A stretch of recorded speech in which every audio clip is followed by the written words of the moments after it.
Everyone, Mr. Silbaugh here, and this is day 3 of Module 1 for Markup Language and Site Development Essentials. All right, so in the last class, it was rather heavy in terms of content and things that you needed to know.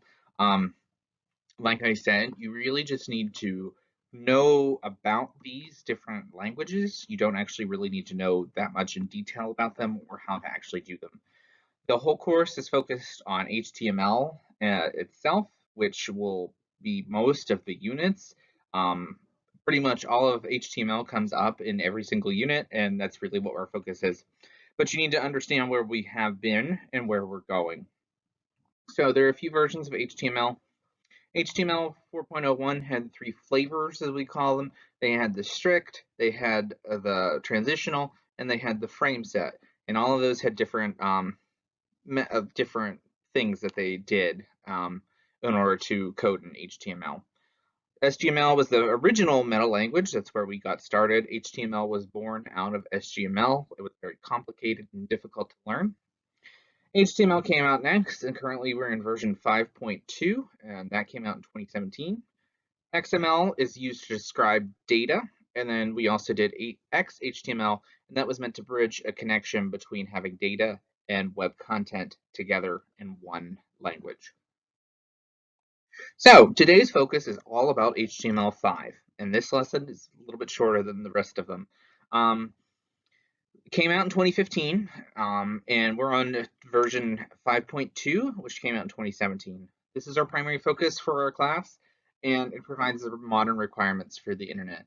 HTML5, whenever it was released, was very innovative for the time in web development, and it helped to make development more accessible and easier for people to learn. So what's new in HTML5? What did HTML5 kind of bring to us? So HTML5 added the video element. So in the video element, this allowed people to embed videos into their web design, and it made it so that the player, the play, pause, volume, all of those controls were added in. So you didn't need to install something separate in order to have video play in your website. Also added the audio element tag, which allowed audio, like podcasts, to be played within a web page. It also added the tools to play, pause, and go forward and backward as well. Also added drag and drop capabilities. What this means is that you could grab something on the screen and drag it in or drop it in. Like if you wanted to upload a file to send to someone, like in an email, you could drag it from your desktop and put it into the email on your web browser, and it would upload it for you. Also added some developer tools such as download progress, how quickly things are downloading from the internet, image captioning, and validation tools. Developers were given offline storage, and we'll talk about that on the next slide, and it also allowed for geolocation, which was a new feature, and a lot of you are probably familiar with it. It also allowed older browsers to ignore new features. So if it was an older browser and then there was a new feature, it would still generate the page, but it wouldn't show up. And also added some of the sections, and we'll talk about more of these in depth. I didn't include all of them. Added the main section, article, and several more in order to create more spaced out web pages. All right, some key terms that we talked about on the last slide. Offline storage. This is the ability for web browsers and online services to save data locally in the user's browser, allowing to access these services without being connected to the internet for a period of time. Essentially, this allowed web browsers to save certain files on a user's computer, and then if you lost internet, you would still be able to work, and then when you reconnected, it would upload and replace what you had been working on. Geolocation, this is an HTML5 application programming interface. We talked about this few units. We'll talk about it second semester.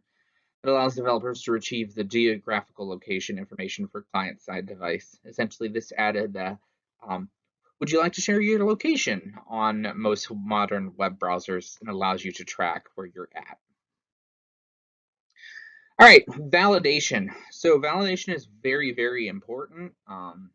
And you'll validate code several times when we start getting into it.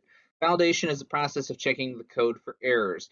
Whenever you are working with HTML code, you want to make sure you validate it. That means you have a machine run through it and check it and see if there's any mistakes or errors or issues in your code. The validator that we use is validator.w3.org. That's by the W3C. Very, very important and very, very useful resource. Whenever you start getting into writing your own HTML code, whenever you finish a page, you're going to want to check it. The main guideline is that you check it frequently throughout the development process because this will tell you if there's any mistakes or anything that you need to fix.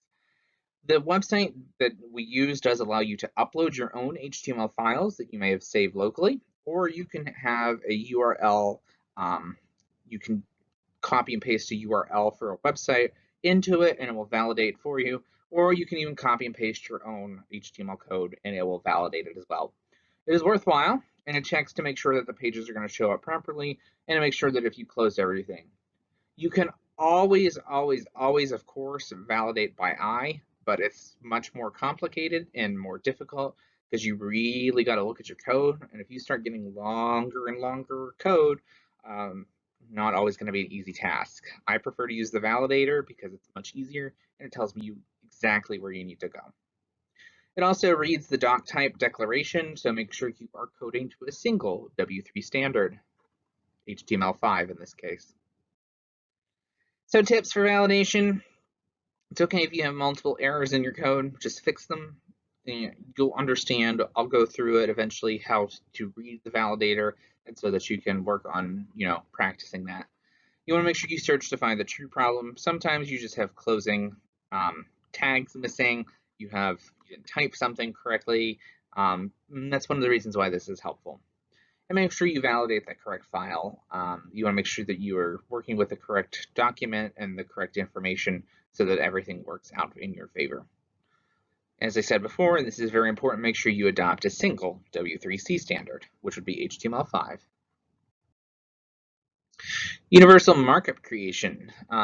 So whenever you are doing your markup language, good coding ensures that the content is rendered correctly. Make sure you follow the W3 standards and choose one standard.